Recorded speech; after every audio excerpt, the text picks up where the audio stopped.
మృతులు తీర్పు పొందుదురు అడుగుతాడు దేవుడు. మనం అనుకుంటాం అబద్ధమే కదా, దేవుడు పట్టించుకోడు అనుకుంటారు. ఎంత తప్పు చేస్తున్నారా. మీ చూపు తప్పుదైతేనే రాయబడుతుంది. ఒక స్త్రీని మోహపు చూపుతో చూస్తేనే తప్పు అన్నాడు. ఆవిడ దగ్గరికి వెళ్ళి చేయి పట్టుకొని మాట్లాడడం, ఆశకలాడడం అంతవరకు అవసరం లేదండి. ఆ స్త్రీని మోహపు చూపుతో, ఒక పురుషుణ్ణి మోహపు చూపుతో, ఆడది పురుషుడి గురించి తప్పుడుగా ఆలోచించిన, పురుషుడు ఆడదాని గురించి తప్పుగా తన మెదడులో ఆలోచించిన, అప్పుడే వారి హృదయమందు తప్పు చేసిన వారు అవుతారు అన్నాడు. మత్తయి 5:28 వచనం అది. ఒక స్త్రీని మోహపు చూపుతూ చూచు ప్రతివాడు అప్పుడే ఆ స్త్రీతో తన హృదయమందు వ్యభిచరించుచున్నాడు. వ్యభిచారం అయిపోయింది అన్నాడు అంతే. చీర కట్టడాలు, జాకెట్ వేసుకోవటాలు, నీ చూపులు ఆ పక్క, తను చెంగు సరిగా వేసుకోకుండా, నేను అనకూడదు ఒక తండ్రిగా, చీరను బాగా కిందకి కట్టి నీ అంగ ప్రదర్శన, నీ శరీర ప్రదర్శన జనాలకు చూపిస్తుంటే, నీ వీపు దగ్గర అసలు గొడ్డే లేకుండా తాళ్లు కట్టుకొని ఏలాడబెడితే, ఇవన్నీ ఏమనుకుంటున్నారు మీరు? ఎదుటవాడు మిమ్మల్ని చూసి మోహపు చూపుతో చూస్తాడు. వాడికి మంచి చూపు పోద్ది. మీరు ఈ కట్టుకున్న బట్టలు చూసి వాడికి మంచి చూపు పోద్ది. మరి వాడిని తప్పుకు ప్రోత్సహిస్తున్నారా? మీ కట్టుబట్టలే మీ కట్టుబట్టలే అతని తప్పులో నడిపిస్తున్నాయా? చెప్పండి. కొంతమందికి వీపంతా కనబడుతుందండి, కొంతమందికి కడుపంతా కనబడుతుందండి. ఏంటండి ఇదంతా? ఒక్క స్త్రీని మోహపు చూపుతో చూచు ప్రతివాడు చూడగానే ఏమనుకుంటాడు? మా అమ్మలాగా చక్కగా ఉందని అనుకుంటాడా?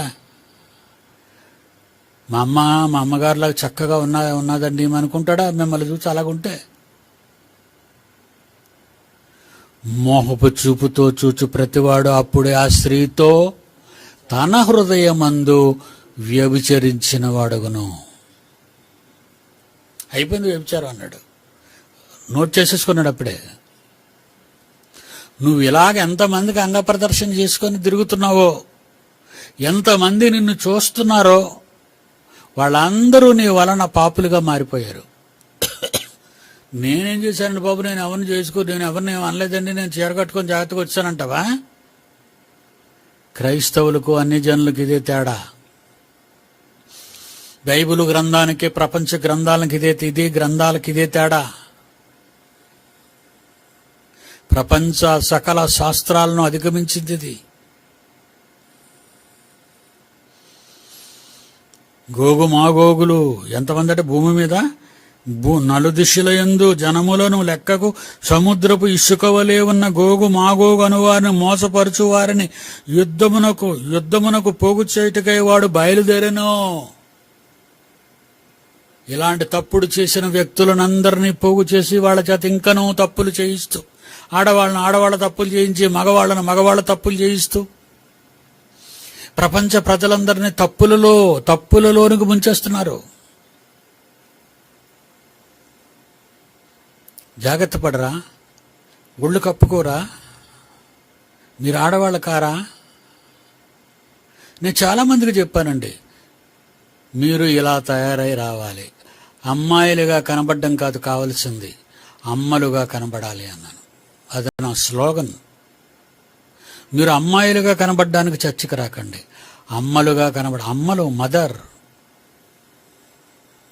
అమ్మలుగా కనబడడానికి రండి. అంటే మరలా వాళ్ళ బాణీ వాళ్ళు విడిచిపెట్టడం లేదు. వీడు మాకు చెప్పేవాడా, మేము వినేవాళ్ళమా?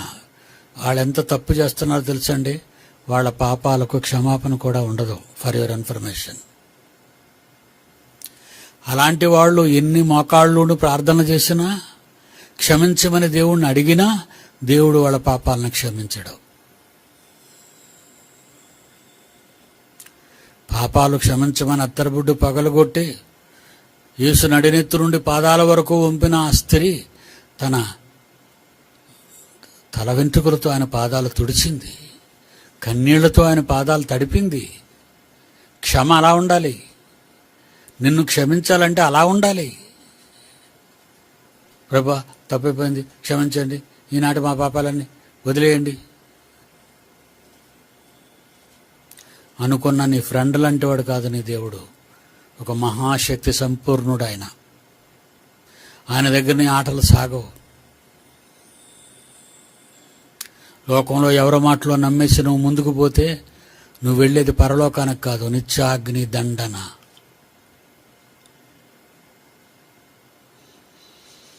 కనుక ఇలాంటి వాళ్ళనిగా తయారు చేసింది గోగు మాగోగులను వారిని.